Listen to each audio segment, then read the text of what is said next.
நம்ம நட்சத்திரங்களை பற்றி பார்த்துட்டு வந்துட்டுருக்கோம். இந்த வாட்டி பார்க்கறது நம்ம புனர்பூச நட்சத்திரத்தை பற்றி பார்க்க போகிறோம். திருவாதிரை நட்சத்திரம் ஆல்ரெடி முடிஞ்சு போயிடுது. இங்கே இந்த புனர்பூச நட்சத்திரத்துக்கு உங்களுக்கு இது குருவுடைய ஜென்ம நட்சத்திரம். இதில் முழுக்க உங்களுக்கு இந்த திரேதா யுகம் அப்படின்னு சொல்லக்கூடிய மேஷத்துலேருந்து கடகம் வரைக்கும் இருக்கிறது முழுக்க பகவானுடைய கிரியேட்டிவிட்டி. அதனால் இது குருவுடைய ஜென்ம நட்சத்திரம். அப்போது இதுக்கு உங்களுக்கு குருவோடைய ஜென்ம நட்சத்திரம், குருவோட நட்சத்திரம். இதுக்கு சிம்பிள் என்னதுன்னு கேட்டால் அம்புரா தோணி.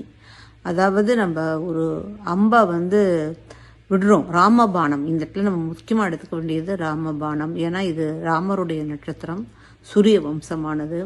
சூரியனாலும் சரி, குருவாக இருந்தாலும் சரி, இவ ரெண்டு பேருமே லா பிரகாரம் தான் நடப்பா. எதுவுமே யாருக்காகவும் எந்த காரணத்து கொண்டும் தன்னுடைய அந்த நேர்மையான ஒரு விஷயத்தை விட்டு கொடுக்க மாட்டா அப்படிங்கிற ஒரு விஷயம்தான்.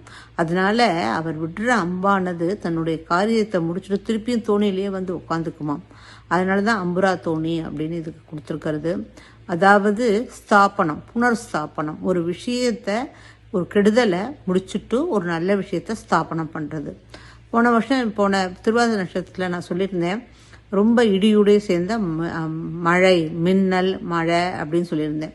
ஸோ இந்த இடியுடைய இருக்கிற அந்த மழைகள்லாம் முடிஞ்சதுக்கப்புறம் மக்கள் தேடுறது என்னதுன்னு கேட்டால், ஒரு மழை முடிஞ்சாச்சு, இனிமேல் நம்ம நல்லபடியாக இருக்கலாம் அப்படிங்கிறது. இந்த மழையில் நிறையா சேதாரங்கள் நடந்திருக்கும். அந்த சேதாரங்களெல்லாம் எடுத்துட்டு திருப்பியும் முன்னாடி மாதிரியே உலகம் திருப்பி இயங்க வைக்கிறது தான் இந்த புனர்பூச நட்சத்திரம் அப்படிங்கிறதுக்கு ஒரு அர்த்தமே அதான். எதை நம்ம ஒரு விஷயம் அழிஞ்சு போயிடுதோ அதை திருப்பியும் ஸ்தாபனம் பண்ணுறது அப்படிங்கிறதுக்கு ஒரு அர்த்தம். இதுக்கு என்ன கேட்டால், தேவதை யாரு கேட்டால் அதித்தி. அதாவது கஷ்யபர் அப்படிங்கிறவர்கர், அவருடைய மனைவிகளில் முதல் மனைவியானவர் அதித்தி. அந்த அதித்தியுடைய குழந்தைகள் தான் நம்ம வணங்குற அத்தனை தெய்வங்களுக்கும் அம்மா யாருன்னு கேட்டால் அதித்தி தான். இது ஏரசைன். அதனால அவங்க வானத்தில் பெரிய இந்த இதில் என்ன சொல்லுவாங்க, துர்கா, லக்ஷ்மி, சரஸ்வதி அப்படின்னு 3 பேரும் சேர்ந்து ஒரு